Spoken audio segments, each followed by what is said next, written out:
चलो देखो इधर समझो, यहाँ पर क्या व्यंजन के भेद, व्यंजन के भेद जो है, तो व्यंजन के क्या को भेद होता है? देखो व्यंजन के 3 भेद होते हैं। कितना भेद होते हैं? 3 भेद। एक होता है स्पर्श व्यंजन, अंतःस्थ व्यंजन और ऊष्म व्यंजन। व्यंजन के कितने भेद होते हैं? 3 को।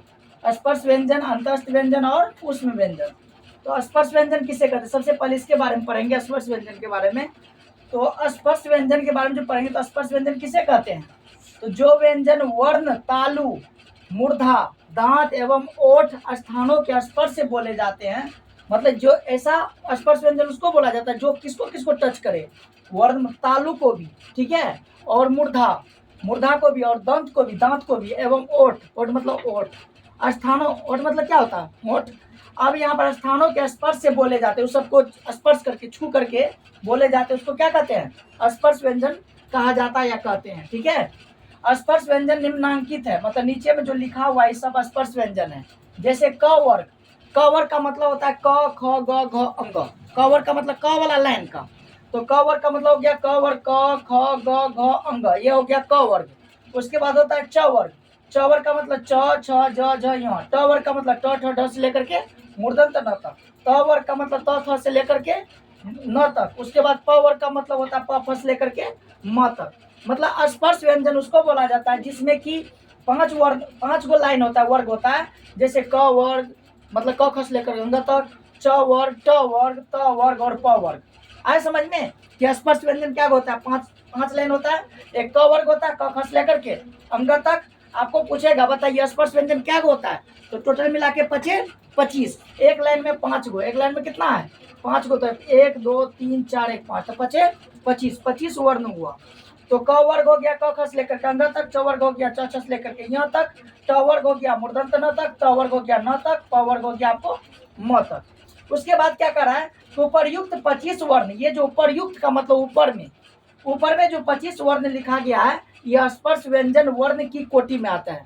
ये जो स्पर्श व्यंजन के वर्ण के, ये जो वर्णमाला इन पर आ रहे हैं, तो टोटल वर्णमाला क्या होता है बताइएगा? तो वर्णमाला जो होता है, वर्ण क्या होता है? टोटल 52 गो। तो 52 में से आप लोग को यहाँ पर 25 वर्ण इसमें आ गया, किसमें? स्पर्श व्यंजन में। कौन व्यंजन में? स्पर्श व्यंजन में।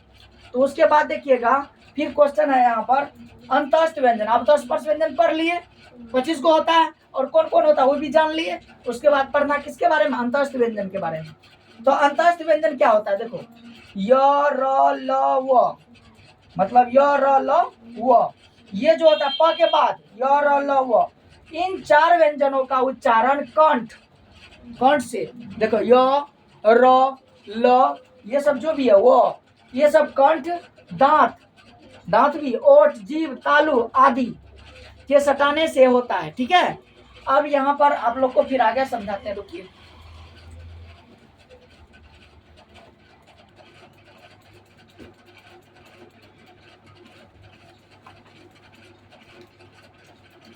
तो देखिएगा अब यहाँ पर, तो यहाँ पर क्या लिखा है कि कंठ, मतलब कंठ उच्चारण कंठ, दांत, ओष्ठ, जीभ, तालु आदि के सटाने से होता है, पर किसी अंग का पूर्ण स्पर्श नहीं होता है। मतलब पूरा तरह से ये टच नहीं करता है, छूता नहीं है, पूरा तरह से स्पर्श नहीं कर पाता है, लेकिन थोड़ा बहुत लगता है। किसको किसको लगता है? कंठ में लग जाता है हल्का, दांत में को भी हल्का टच करता है, जीभ को भी टच करता है, तालु को भी हल्का टच करता है। तो वो हल्का फुल्का जो टच करता है ना, वो किसमें आ जाता है? अंतःस्थ व्यंजन में।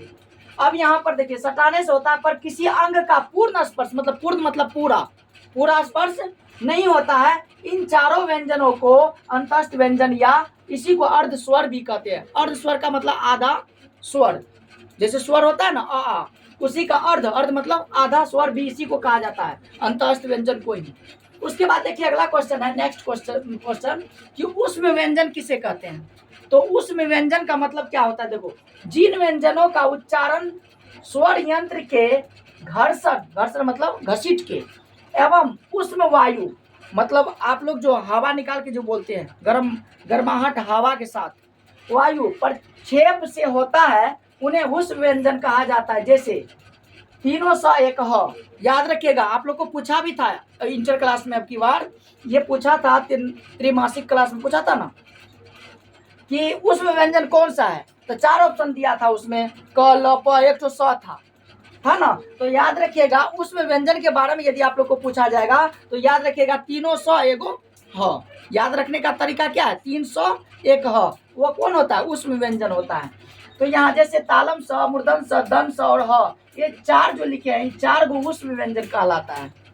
तो देखिए कहने का मतलब उस व्यंजन जो होता है ये स्वर यंत्र के द्वारा, स्वर मतलब कंठ से, स्वर यंत्र के द्वारा घर्षण, घर्षण मतलब घसीटते हुए निकलता है आवाज। कौन सा, तालम स, मूर्धन स, दन स और ह। उसके बाद आता है क्वेश्चन में अल्प प्राण किसे कहते हैं। तो अल्प प्राण, देखो अल्प, अल्प मतलब थोड़ा, अल्प मतलब क्या होता है, थोड़ा। अब प्राण का मतलब जीव, प्राण का मतलब क्या होता है, जीव, जिसमें थोड़ा ताकत लगता है बोलने में, उसको क्या कहते हैं हम लोग, अल्प प्राण। और जिसमें जो है ना ज्यादा प्राण लगता है बोलने में, ज्यादा ताकत लगता है बोलने में, उसको क्या कहते हैं, महाप्राण। अब समझो अल्प प्राण और महाप्राण क्या होता है, ये भी पूछता है। तो देखो अल्प प्राण किसे कहते हैं, जिन व्यंजनों के उच्चारण में हकार, हकार का मतलब होता है हाकार नहीं होता है कि मतलब पूरा ताकत लगा करके, तो इसमें है बिना ताकत लगा के ध्वनि नहीं होती है, मतलब हकार की ध्वनि नहीं होती है, उन्हें अल्प प्राण व्यंजन कहा जाता है।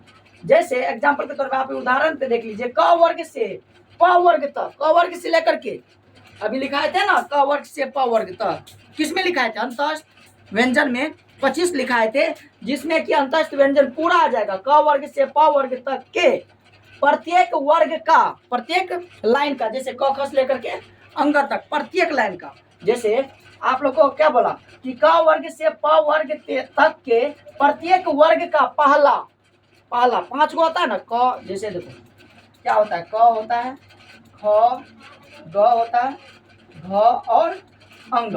अब यहाँ पर क्या बोला, क वर्ग का, ये तो क वर्ग ना है, तो क च वर्ग रहता तो च छ लिखा हुआ रहता, ये क वर्ग है तो क ख है, तो क ख से लेकर के अंग तक, तो बताइए क ख ग घ अंग क्या गो है, 5 गो।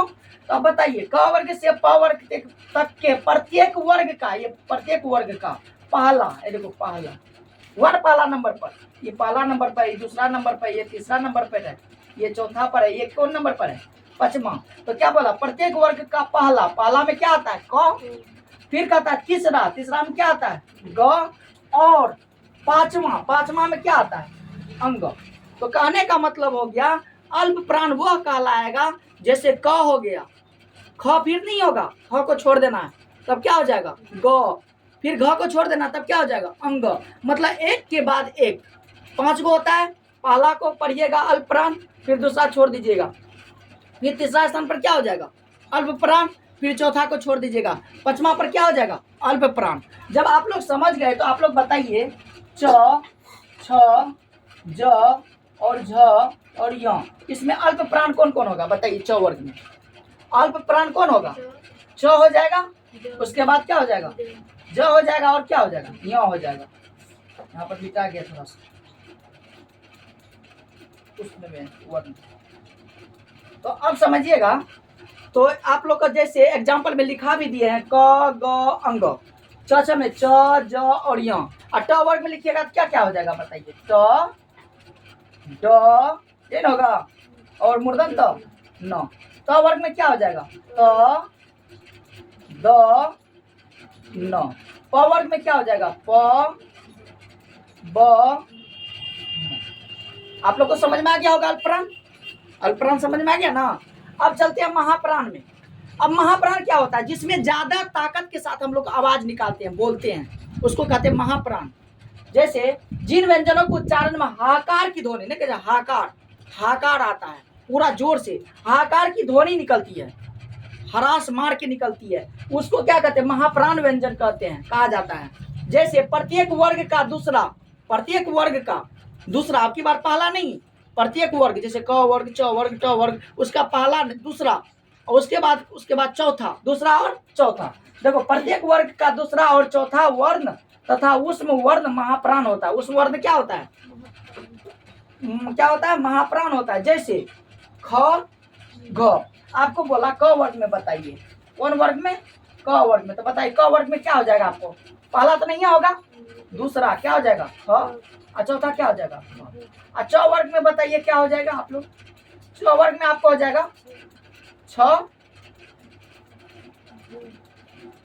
क्या हो जाएगा, छ, झ, य, झ हो जाएगा,